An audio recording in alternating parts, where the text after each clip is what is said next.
Ordinary Men, Extraordinary Evil, a Holocaust Chronicle. A book written by Michael Green and narrated by Michael Cordue. Foreword.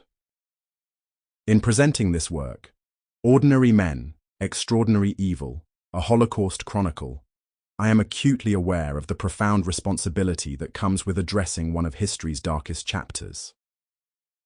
The Holocaust stands as a singular event in human history, a systematic, bureaucratically administered program of genocide that claimed the lives of 6 million Jews and millions of others deemed undesirable by the Nazi regime. The decision to blend historical fact with narrative fiction in chronicling these events was not taken lightly.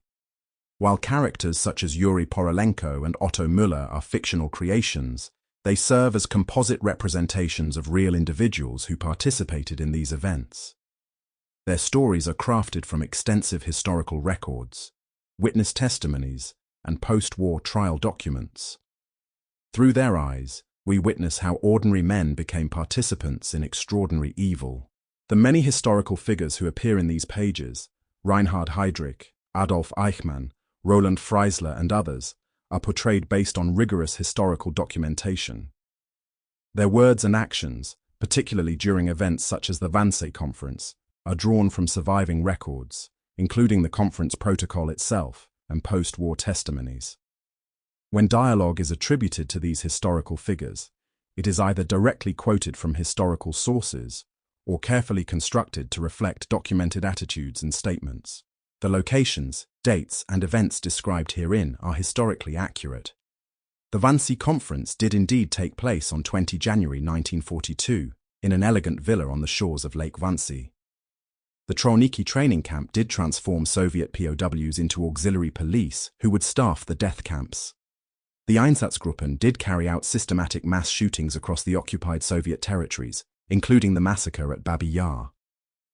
Treblinka did process thousands of victims daily through an industrialized system of deception and death. In crafting this narrative, I have endeavored to maintain absolute fidelity to the historical record, while using fictional characters to illuminate the human dimensions of these events.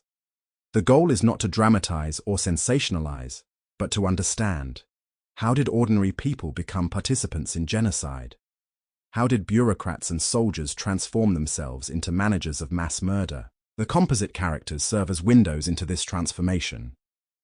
Yuri Porolenko's journey from Soviet POW to Trauniki man represents the experiences of thousands of Ukrainian and Baltic auxiliaries who chose survival through complicity. Otto Müller and Hermann Schmidt embody the numerous... Sample complete. Ready to continue?